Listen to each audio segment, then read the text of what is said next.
지난 시간 주님의 제자들에게 미래에 있게 될 세상으로부터의 박해와 미움을 왜 말씀하셨는지를 우리가 들었습니다. 그것은 바로 너희로 실족하지 않게 하기 위함이었다라는 말씀을 하셨어요. 즉 주님을 떠나 구원에서 이탈되는 배교를 방지하기 위해서 내가 이 말을 하는 것이다 라는 것이죠. 이 말씀을 통해서 우리는 주님께서는 사랑하는 제자 중 단 한 사람도 잃어버리지 않기를 바라는 마음이 간절함이 있다는 것을 알 수 있습니다. 난 한 사람도 잃어버리기를 원치 않는다. 한 사람도 나는 이 구원에서 이탈되기를 원치 않는다. 라는 그리스도의 강렬한 의지를 엿볼 수 있습니다. 그래서 우리는 오늘 이 중대한 문제, 배교, 이 실족함의 문제를 한 번 더 다루겠습니다. 실족하다, 즉 배교하다라는 것은 기독교 신앙에 들어와서 종교적 행위를 하고 경건의 모양을 갖추었던 이 사람이 기독교를 포기하고 버리는 것을 뜻합니다. 하나님을 버리는 것이요.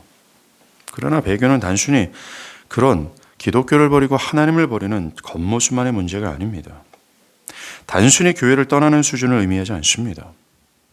배교는 현재 교회에 있고 여전히 기독교 신앙의 모습을 갖춘 사람들 중에서도 있습니다. 심지어 현재 신앙 행위가 매우 열심히 있는 사람들 중에서도 배교적 신앙의 상태에 머물러 있을 수 있습니다. 배교가 무엇인지를 우리가 제대로 알지 못하면 참된 신자가 아닌 자신을 단순히 종교적 행위를 한다는 이유로 신자로 판단해 버릴 수 있습니다. 기독교 신앙은 예전부터 지금까지 이상하리만큼 자신의 신앙을 자기 나름대로 판단하고 결정해 버리는 이 잘못된 관습이 흘러오고 있어요. 그래서 배교가 무엇인지에 대해서 알지 못하면 우리는 매우 심각한 오류를 범할 수 있습니다. 현재 신앙이 결코 성경적이지 않고 있어요. 그 현재의 신앙은 성경을 떠나 성경의 범주 밖에서 있는 문제의 상태에 있는데 그 잘못된 신앙을 계속 견지할 수 있는 오류를 범할 수 있습니다.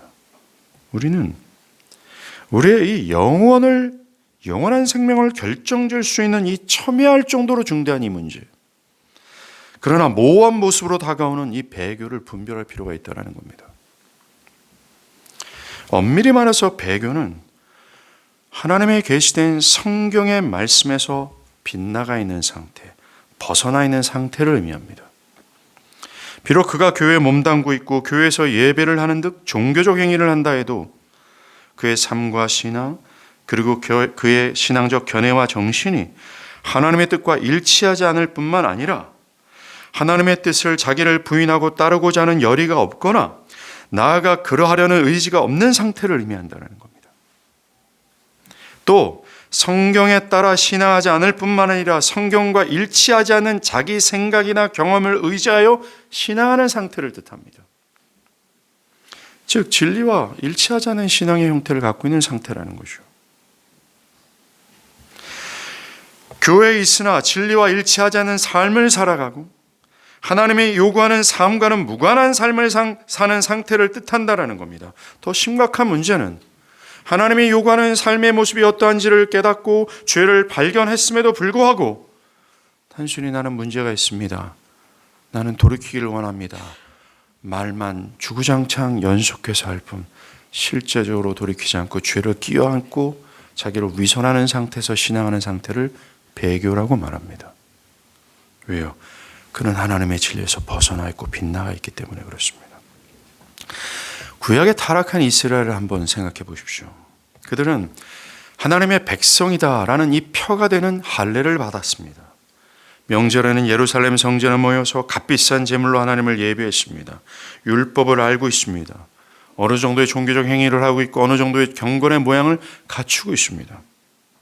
그러나 그들은 겉모양으로는 종교적인 탈을 쓰고 있지만 그들의 종교적인 행위는 하나님을 향한 사랑이 없는 형식에 불과했고 실제 삶에는 율법에 근거한 삶이 없었습니다. 도덕적으로는 극히 타락해서 호세아의 부인처럼 음란하고 탐욕스러우며 하나님이 그토록 혐오하는 우상을 겸하여 하나님을 섬겼습니다. 이와 같이 하나님의 뜻과 일치하지 않는 신앙의 견해와 마음의 상태와 하나님의 성경의 뜻과 일치한 삶이 아니고 그것을 향한 분투도 없는 것, 그런 이스라엘 향해서 하나님 뭐라고 말씀하시냐면 너희는 내 백성이 아니라 하셨습니다. 즉 하나님께 속한 자가 아니라고 말합니다. 하나님과 관계되어 있지 않다고 말합니다. 그들은 구원의 상태가 아니라고 말씀하십니다. 하나님은 이렇게 진리와 일치하지 않은 신앙, 진리와 일치하지 않은 삶을 실제적으로 버리지 않는 상태인 그들이 배교의 상태에 있다라고 취급하셨습니다. 지금도 마찬가지입니다. 현재 교회 안에는 그리스도인이다라는 이 표인 세례를 받고 매주일 예배에 참석하고 하나님의 말씀을 듣고 단순히 경건의 모양은 있으나 타락한 이스라엘처럼 배교의 상태에 있는 사람들이 즐비합니다. 나아가 경건의 모양은 분명히 있는데 그 경건을 다른 사람들에게 보여주기 위해서 하거나 어떤 자신의 욕심을 채워보고자 하는 속셈으로 경건의 모양을 가지고 있습니다. 하나님의 진리를 알고 그 진리와 일치하여 행하고 신앙하고자 하는 마음의 의지도 별로 없습니다. 그냥 교회를 다닙니다. 그냥 예배에 참여합니다. 그냥 교회에 속해 있습니다. 뿐만 아니라 죄의 문제를 깨달았음에도 불구하고 그저 생각으로 이러면 안 되는데 나는 도덕적 책임감, 죄책감만 가지고 있을 뿐 실제적으로 죄를 버리지 않습니다. 구약의 타락한 이스라엘과 별반 차이가 없습니다. 이런 사람을 향해서도 현재도 하나님 말씀하십니다. 이 백성은 나의 백성이 아니다라고 하십니다.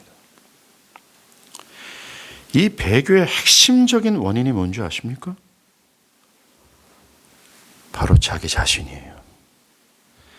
이 배교의 뿌리에는 여전히 아담의 타락한 본성에 이끌리고자 하는 나 자신이 있다라는 겁니다. 그래서 우리가 읽은 마태복음 16장 24절에서 주님은 누구든지 나를 따라오려거든 자기를 부인하고 자기 십자가를 지고 나를 따를 것이나 라고 하셨습니다.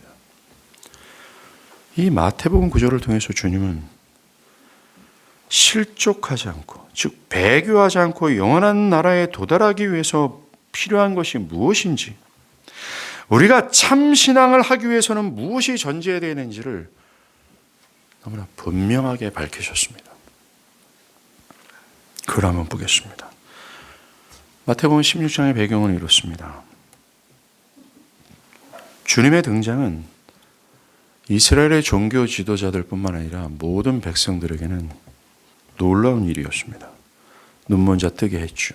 귀머거리를 듣게 했습니다. 귀신 들린 자를 자유케 했고 모든 난치병을 치유했고 심지어 죽은 자를 살리고 폭풍우를 잠잠케 하셨습니다. 정말로 전능하신 하나님이 아니라면 결코 행할 수 없는 그 일을 너무나 많이 그리고 쉽게 예수님은 행하셨습니다. 이런 주님의 사역은 이스라엘 전역에 있는 사람들을 따르도록 했어요. 다니는 곳마다 수만 명에 이르는 사람들이 그의 말씀을 들으려고 모였고 어떤 때는 그 그리스도를 왕으로 세우고자 할 정도로 그를 따르는 열의가 대단했습니다. 이런 상황이었어요. 이런 상황에서 가깝게 그를 따르는 제자들은 부푼 기대가 생겼습니다. 이대로 가면 예수님께서는 로마를 전복시키고 저 예루살렘 성에 잃어버리는 다윗의 보좌를 다시 회복시켜 왕으로 등극하시겠지? 다시 한번 구약의 선지자들이 예언했던 그 나라를 회복할 거야. 바로 그때면 우리들도 한 자리를 차지할 수 있을 것이 분명할 거야. 라고 확신했습니다. 이런 그들의 부푼 희망은 그 당시 예수를 따르는 모든 사람들이 가진 부푼 기대와 동일했습니다. 모두가 다 가깝게 따르는 12사도들 비롯한 모두가 다 그리스도의 뜻과 일치하지 않은 헛되고 허망한 바람을 가지고 따랐다라는 거예요. 베드로를 비롯한 12제자들과 특별히 그들의 부모들까지도요. 예수님께서 이와 같은 말씀을 마태복음 20장에서도 했는데 주님의 예고를 했어요. 그것을 듣고 난 이후에도 부푼 희망을 버리지 않았습니다. 분명히 주님은 그들에게 인자가 예루살렘에서 대제사장들과 서기관들에게 넘겨짐에 그들이 죽이기로 결의하고 책찍질하고 십자가에 못 박을 것이다. 제3일 만에 부활할 것이다 하셨습니다. 그들의 희망과 일치하지 않는 분명한 자신의 뜻을 밝혔습니다. 그들의 희망과는 완전히 다른 그리스도의 뜻을 전했어요. 그런데 이 그리스도의 뜻을 듣고도 성경의 본문을 보면 그때에랍니다. 즉 뚫린 귀로 그 말씀을 들었음에도 불구하고 세베대의 아들인 어머니가 두 아들을 데리고 예수님께 나가서 이렇게 얘기해요. 그 즉시 그 말씀을 듣고도 이 두 아들을 주의 나라에서 하나는 주의 우편에 하나는 주의 좌편에 앉게 명하소서. 심지어 이들은 하나님 자신들이 상상하는 그 미래 하나님의 나라에서 자기가 더 높은 자리에 앉고자 다툴 정도였습니다.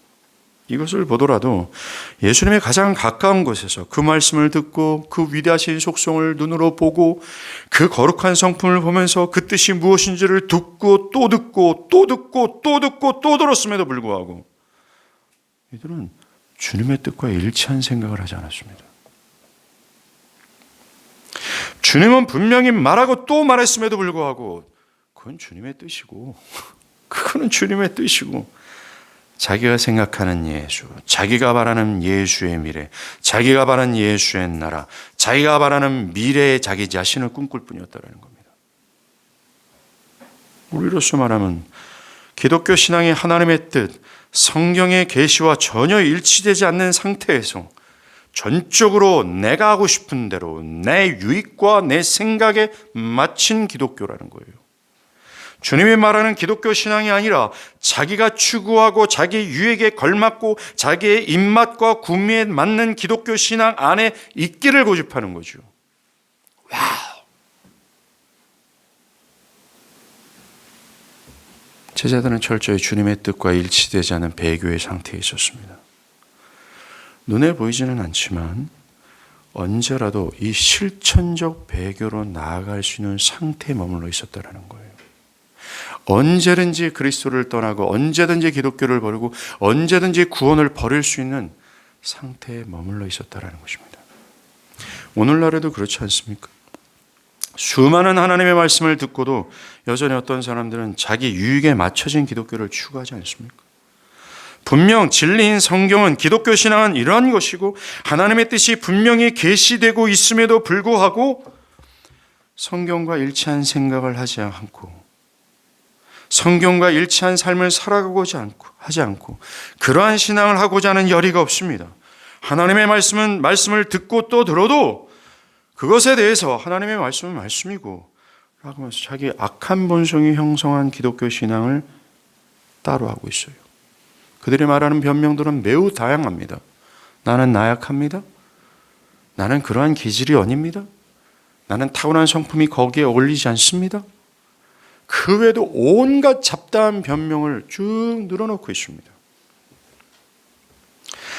가끔 양심의 가책을 받고 이러면 안 되는데 라고 생각할 뿐 이스라엘처럼 실제적으로 돌이키지 않습니다. 분명 나와 있는 자신을 향한 하나님의 뜻이 있음에도 불구하고 그것에 순종하고자 하는 애씀이 없어요. 가끔 그냥 저도 열심히 하고 싶습니다 라고 말할 뿐 죄와 삶은 그대로 있습니다. 하나님의 말씀에 자신을 맞추기를 노력하기보다는 자신이 설정한 게 있어요. 그것은 그대로 있습니다. 자기가 원하는 자기의 구매에 맞는 신앙 형태는 그대로 있어요. 버리지 않습니다. 자기가 추구하고 자기가 집착하고 탐욕스러운 이 소망은 그대로 있어요. 하나님의 말씀을 그냥 들을 뿐입니다. 교회에 그냥 있을 뿐이고 예배를 그냥 참여할 뿐이고 그냥 교회에 나올 뿐입니다. 이런 사람들은 현재는 눈에 보이지 않지만 실천적 배교로 나아갈 가능성을 가지고 있는 상태입니다. 언제라도 어떤 상황이 오면 주를 버릴 상태에 있는 것의 상태에서 신앙 안에 있어요. 여러분이 현재 교회를 떠나지 않았지만 앞으로도 교회 안에 오랫동안 머물러 있다 할지라도 이런 진리와 일치하지 않은 신앙의 상태에 있다면 하나님에 속한 백성이 아니에요. 배교적 상태에 있는 것입니다. 결국 영원한 형벌을 피할 수 없을 것임을 기억해 주십시오. 그러하게 돌이켜 주십시오. 제발 회개해 주십시오. 바울이 말한 것처럼 날마다 회개해 주십시오. 오늘 본문을 한번 보세요. 여러분들 오늘 본문 21절, 마태복음 16장 21절, 주님이 나가 죽는다라고 하는 그리스도의 고난과 죽음 있잖아요. 이것은 태초전에 그리스도 안에서 하나님께서 계획하시고 신구약 성경 전체를 꽉 짜서 한 방울 똑 떨어지는 하나님의 가장 소중한 계획이요, 하나님의 온 인류를 향한 하나님의 뜻이에요. 이걸 밝혔습니다. 예수께서 자기가 예루살렘에 올라가 장로들과 대제사장들과 서기관들에게 많은 고난을 받고 죽임을 당하고 제3일에 살아나야 할 것이다 라고 뜻을 밝혔습니다. 이것이 얼마나 위대하고 선하신 하나님의 뜻입니까? 이 구조는 신구약 전체가 밝히고자 했던 하나님의 계시의 핵심이에요. 그리스도의 십자가는 우리의 구원을 위해 하나님이 선택한 단지 하나의 방법이 아니라 유일한 방법이었습니다. 그의 아들의 고난과 죽음이 유일한 방법이었어요. 하나님이 죄인을 구원하시기로 결정한 이후에는 그리스도의 고난과 죽음 외에는 어떤 방법도 존재하지 않았습니다.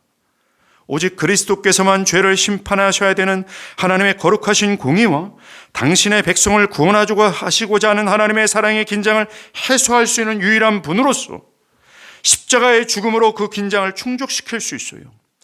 오직 그리스도께서 십자가의 대속으로 첫째 아담이 실패한 하나님의 언약적 요구에 대한 완전한 순종을 충족시킴으로 첫 아담이 파괴한 하나님의 관계를 회복시킬 수 있습니다. 오직 그리스도께서만 죄인을 구원하기로 작정하신 하나님의 용서를 위해 십자가에서 죄인들의 죄를 짊어지시고 죽음으로 하나님의 거룩함을 만족시킬 수 있어요. 왜요? 하나님의 공의와 사랑을 해소하고 하나님의 요구를 온전히 순종해야 될 이 대속자는 하나님의 명령에 완벽하게 순종한 사람이어야 되고, 완전히 순종해야 되는 이 사람은 결코 첫째 아담의 죄촉으로 더럽혀진 첫째 아담에게서 나오는 인류 중 한 사람이 될 수 없기 때문에 그렇습니다. 이 사람은 우리의 구속을 위해 우리의 죄를 짊어질 수 있어야 되는 거예요. 그게 오직 그리스도입니다. 지금 주님은 21절에서 이것을 밝히고 있는 거예요. 사랑과 자비가 풍성하신 하나님께서 인류를 구속하기 위해 자신의 하나밖에 없는 아들을 내어주시면서까지 그 뜻을 성취하시고자 하는 이 고통스러운 뜻을 밝히신 겁니다. 의인이 아닌 자신을 반역한 죄인을 향한 하나님의 처절하신 뜻을 밝힌 거예요. 이 하나님의 뜻은 엄밀히 말해서 타락한 인류, 이 말씀을 현장에서 듣고 있는 이 12 제자들을 위한 뜻입니다. 자격 없는 자들에게 내려지는 영원한 형벌에서 건져주는 이 형언할 수 없는 사랑과 복과 은혜예요. 가히 놀라운 축복이라는 겁니다. 그리스도의 고난과 죽음으로 불가능한 죄인을 구속하시는 이 놀라운 하나님의 뜻은 그들이 지상에서 얻는 은과 금보다 비교할 수 없는 복이에요. 세상의 성공과 결혼과 자녀의 복보다 비교할 수 없는 복입니다. 그리스도의 고난과 죽음은 성취돼야 돼요. 만약 이 뜻이 성취되지 않는다면 제자들이 명성을 얻고 왕의 곁에서 살아간다 해도 그것은 곧 심판의 형벌로 사라질 것에 불과했습니다. 그러하기에 이 하나님의 뜻, 자신들을 향한 최고의 사랑과 선함을 베푸신 이 하나님의 뜻을 그들은 적극적으로 수용해야 되고 그것이 나에게 성취되기를 바라야 되는 겁니다. 그런데 베드로는 어떠합니까? 베드로는 예수님이 그렇게 고난받아 죽으면 내가 소망하고 있는 그것이 물거품이 된다라고 생각을 했어요. 예수의 명성을 얻어지는 세상의 명성과 부귀영화가 한순간에 사라진다고 여겼습니다. 그 뜻이, 그 구속의 뜻이 성취되면 나는 내 미래는 보장되지 않는다라고 여겼어. 그래서 어떻게 했습니까? 강력히 그 구속의 뜻이 성취되지 않기를 항변하기 시작했습니다.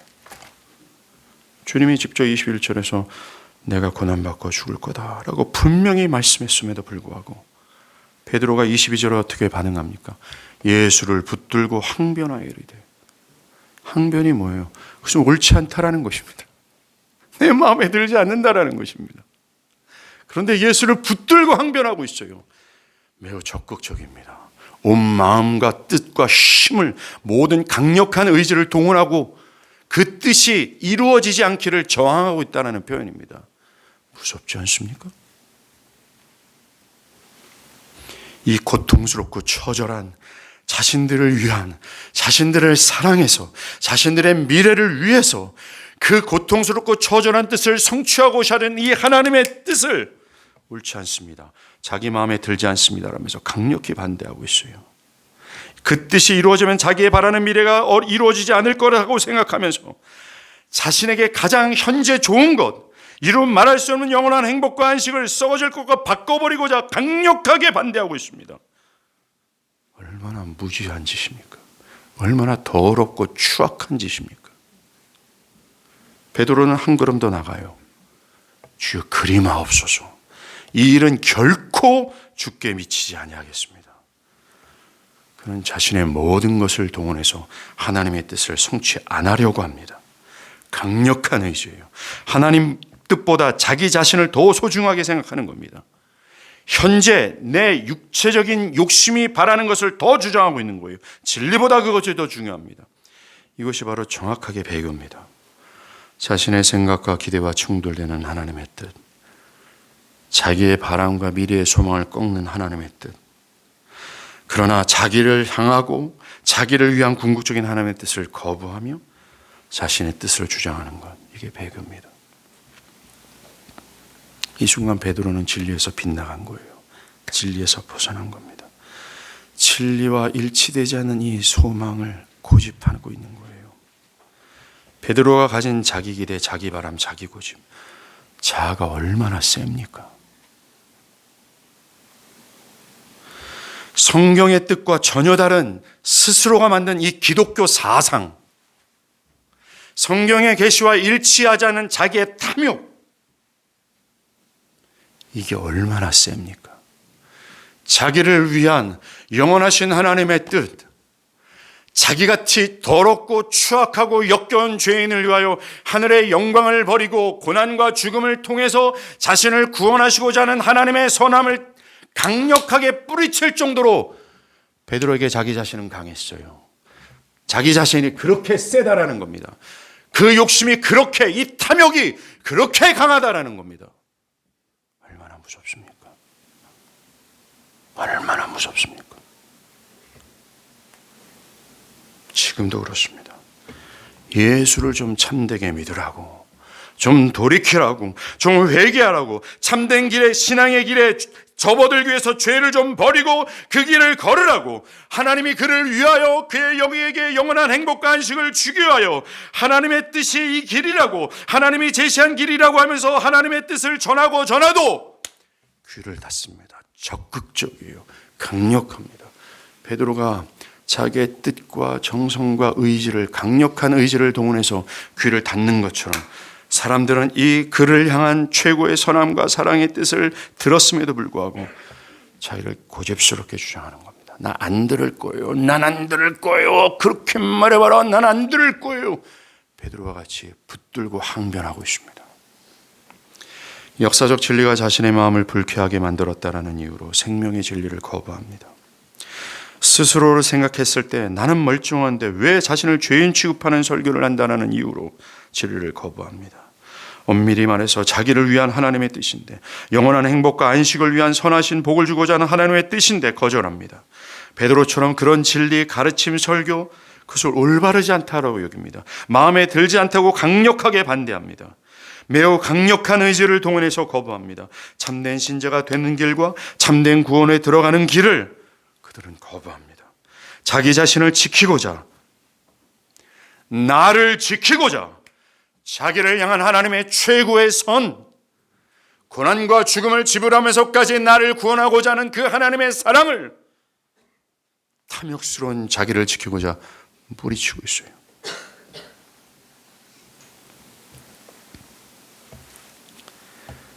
베드로처럼 사람들은 회개하여 돌이키면 되는데, 자기의 미래와 자기의 바람과 자기의 뜻과 생각을 지키기 위해, 자기 생각을 지키기 위해, 자기를 고집하기 위해 반발하면서 거부합니다.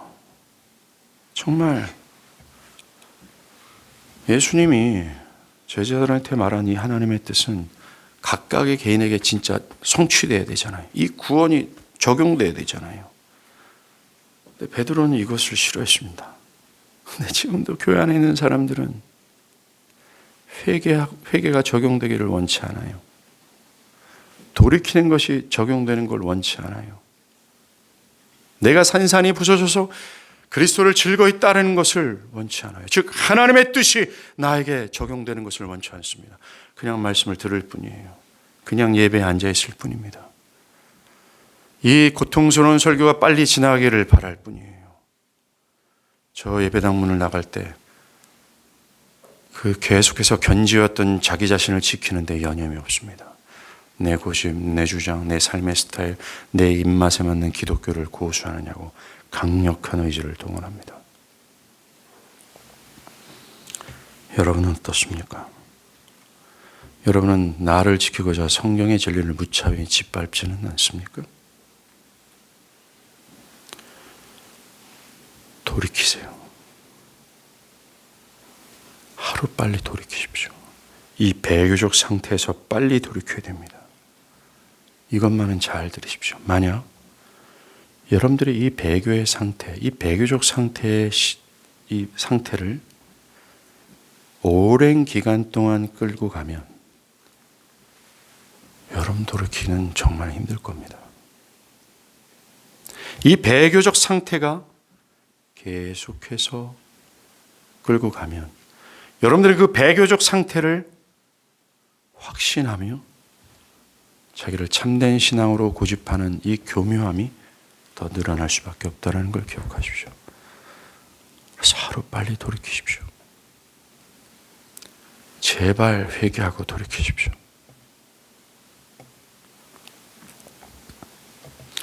이런 베드로의 항변을 들으시고 주님은 돌이키셔서, 주님이 이거는 그냥 지나가는 말로 할 수 없다라는 겁니다. 돌이키셔서 베드로를 향해서 이렇게 얘기합니다. 사단아, 내 뒤로 물러가라.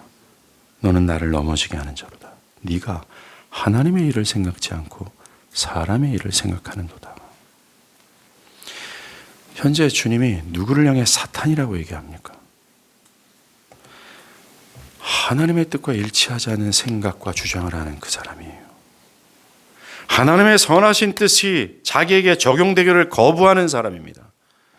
자기 자신을 지키기 위해 자기 바람, 자기 미래, 현재 내 자존심, 내가 구미에 땡기는 내 기독교, 이것을 고집하고자 선하신 뜻을 거부하는 그 사람을 향해서 사탄이라고 말하는 겁니다.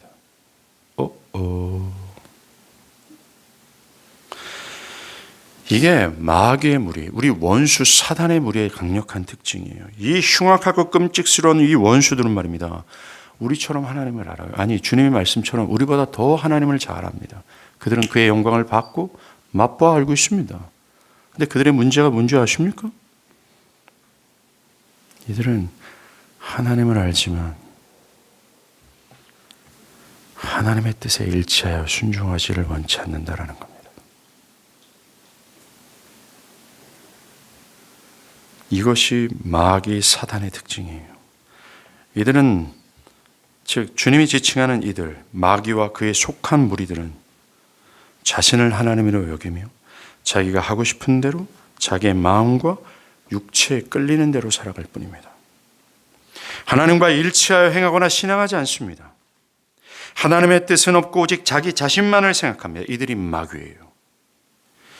현재 주님은 주님의 뜻을 항변하는 베드로를 향해 사단이라고 하며, 현재 즉 교회 안에서 배교적 상태에 있는 사람들을 향해 사단아 물러가라고 말하고 있습니다. 이 목소리가 지금 들리지 않습니까? 이렇게 말씀하시면서 이제 주님은 우리가 이런 배교적 상태에서 벗어나고 배교하지 않고 무사히 영원한 나라로 들어가기 위한 참된 신앙을 하기 위한 필요한 조건을 말씀하세요. 바로 자기를 부인하고 십자가를 지는 겁니다.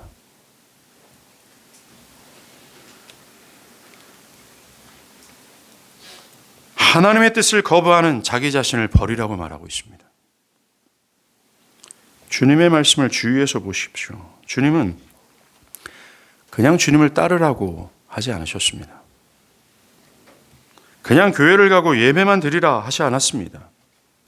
그냥 교회에 봉사하고 그냥 사회에서 착하게 살면 된다고 하지 않았습니다. 정기적으로 헌금하고 그냥 교회 몸뚱아리가 오면 된다고 하지 않았습니다. 한 가지 조건을 말씀했습니다. 자기를 부인한다라는 조건이에요. 이 자기를 부인하는 이 전제가 되지 않으면 주님을 뒤따르는 것은 허상입니다. 이 자기를 부인하는 것이 전제될 때 그가 주님을 따르는 것이 진실이 되는 겁니다. 그가 교회에 오는 것이 진실이 되는 겁니다. 자기를 부인하는 것이 전제될 때 그가 예배하는 것이 진실이 되는 겁니다. 그가 자기를 부인할 때 그가 드리는 헌상이 진실이 되는 겁니다. 그가 자기를 부인할 때 기독교에 대해서 노닥거리는 그 입술의 고백이 진실이 되는 겁니다.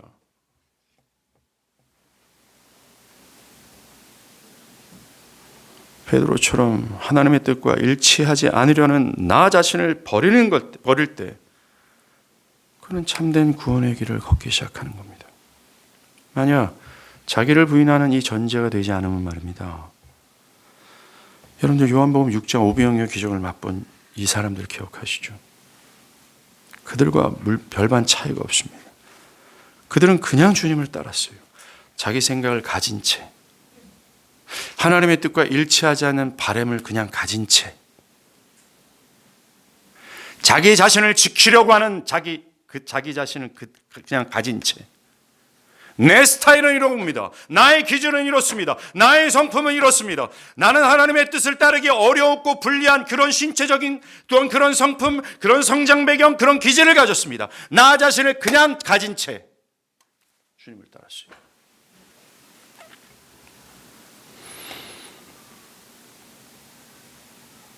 심지어 그들은 자기 속셈을 가지고 주님을 따랐습니다. 저 예수 통해서 떡을 먹고자 자기의 탐욕을 성취하고 자기의 바람을 성취하고자.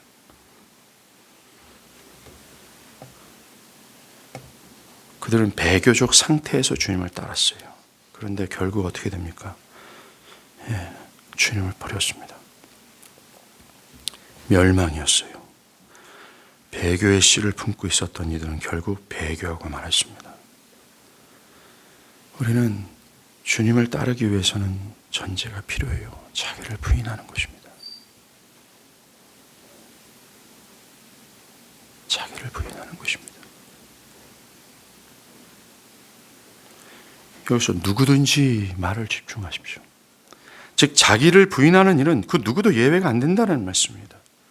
강한 신념을 있는 자든 의지가 강하고 열의가 대단한 사람이든 열심히 있는 사람이든 신앙의 태도가 매우 진지하든 성경의 지식이 많든 적든 믿음이 강하든 그렇지 않든 어떤 종류의 사람이든 상관없이 주님을 따르면 그 누구도 예외 없이 참된 믿음으로 참된 구원의 길을 가려면 자기를 부인해야 된다고 말합니다.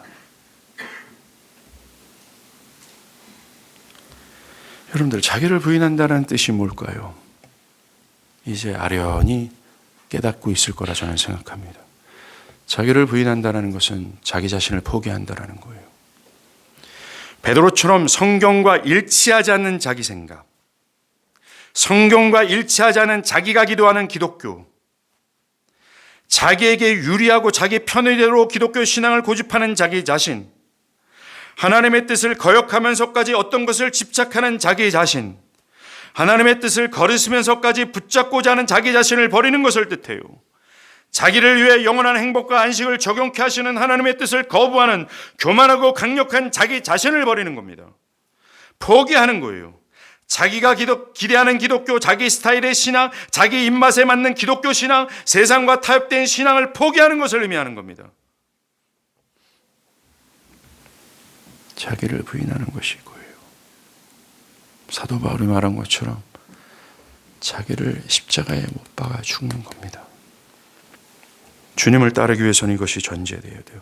바울이 골라디아서 2장 20절에 내가 그리스도와 함께 십자가에 못 박혔나니 그런즉 이제는 내가 사는 것이 아니요 오직 내 안에 그리스도께서 사시는 이것이다.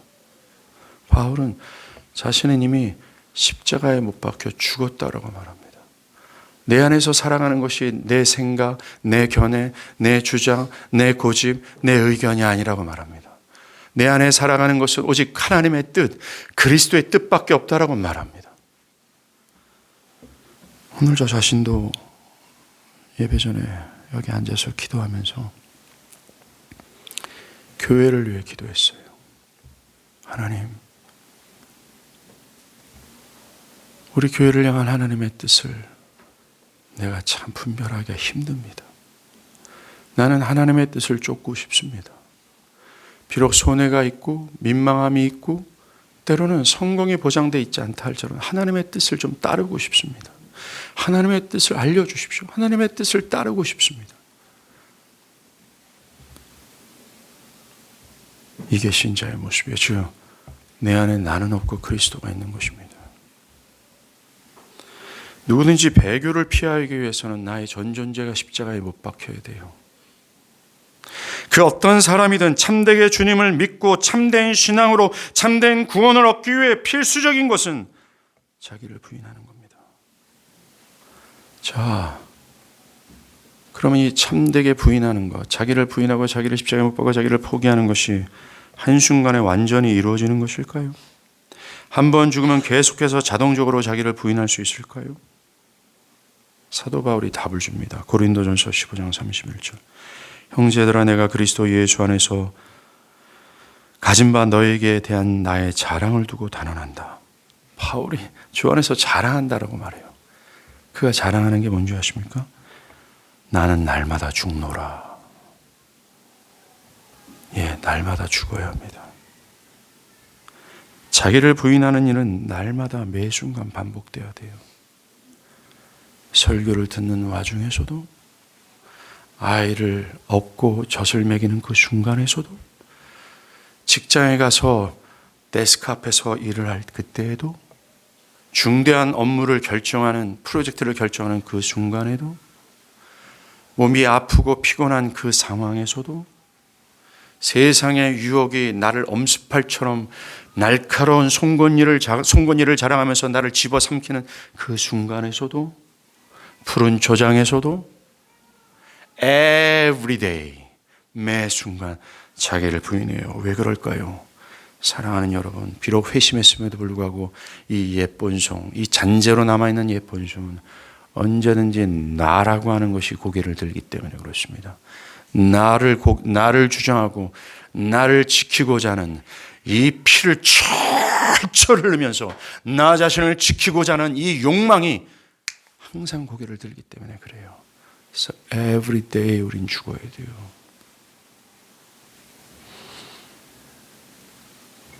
오늘 실패했습니까?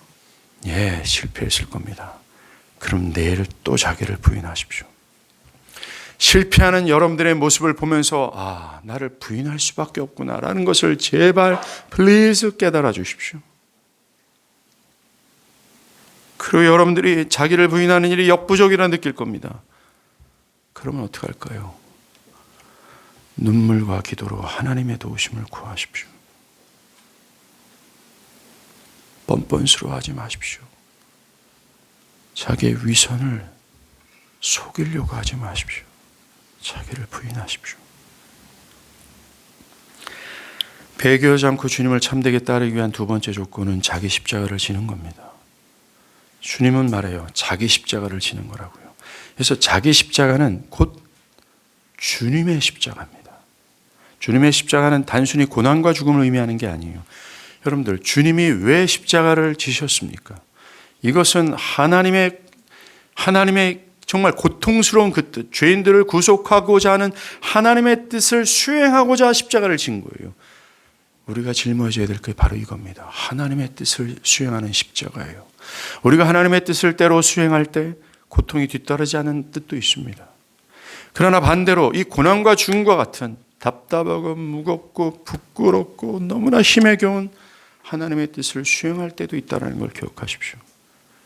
그런데 그것을 지고 따라야 된다고 말하고 있습니다. 자기를 부인하고 자기 십자가를 지고, 이게 전제돼야 주님을 제대로 따라가는 거예요. 자, 사랑하는 노브댓 교회 교인 여러분, 저를 한번 바라봐 주십시오.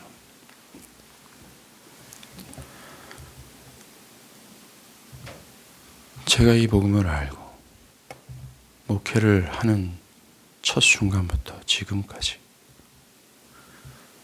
제 모든 설교의 핵심 중 하나가 이거였습니다.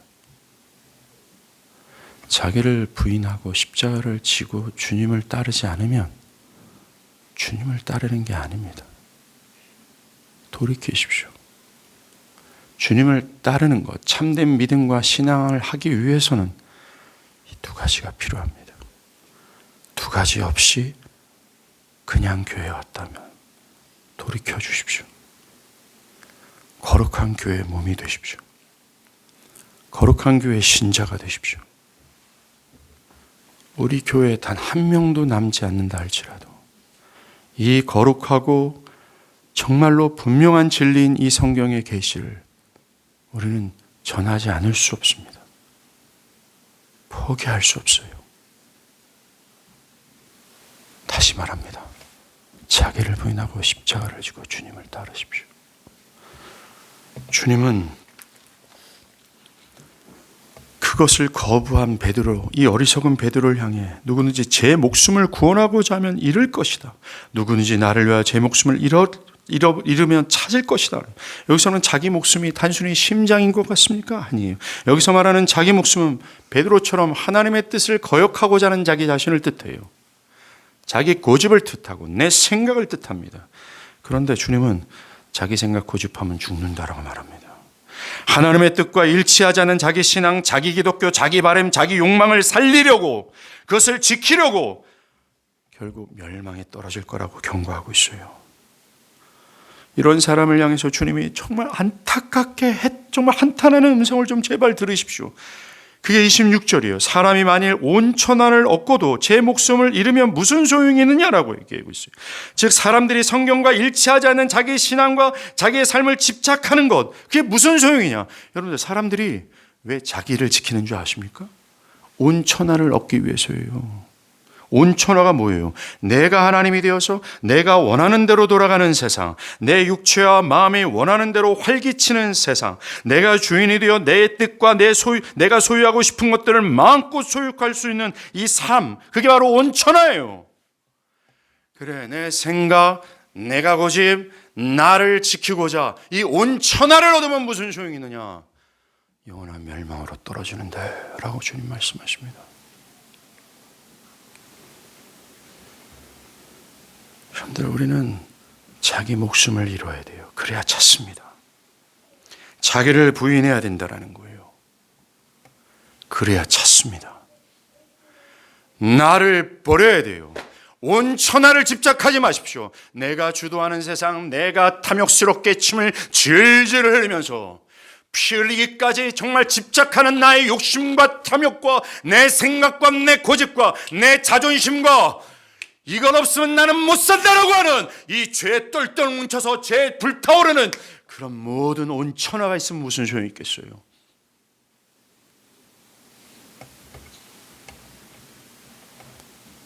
아무 소용이 없습니다.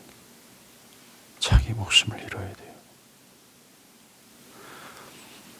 다음 주 말씀을 듣고 돌이키려고 하지 마십시오. 지금 돌이키십시오. 내일 하려고 하지 마시고 말씀을 듣는 이 와중에서 성령의 도우심으로 돌이키려고 하십시오. 정말로 돌이키지 않고 여러분들이 계속해서 그냥 교회에 온다면 여러분들이 교회를 떠날 것은 시간 문제입니다. 여러분들이 교회를 떠날 때 이 교회는 매우 고통스럽게 만들고 떠나게 될 거예요. 돌이키십시오. 안 그런 척하며 앉아있지 말고 돌이키십시오. 만약에 여러분들이 내가 배교적 상태에 있구나 라고 말씀을 듣는 와중에 깨달았다면 이것이 성령의 특별하고 비상한 은혜를 입었다라는 걸 제발 기억하세요. 자기를 깨닫는 것은 절대로 죽은 자는 자기를 깨달을 수 없습니다. 내가 배교적 상태에 있구나 라고 깨닫는 이것은 성령의 비상한 은혜임을 기억하십시오. 그 은혜를 입은 자는 그 다음 여러분의 몫이 필요합니다. 성령께서 그렇게 깨닫게 하신 다음 그 다음에 여러분들의 몫이에요. 돌이켜야 된다는 겁니다. 자기의 위선을 버리십시오. 부끄러움을 버리십시오. 베드로와 같이 어리석고 추잡함을 버리십시오. 그리고 또한 말씀을 들으면서 배교적 상태가 왔다 갔다 한다라는 사실을 깨달은 사람들이 있다면 포기하지 말고 지속해서 회개하십시오.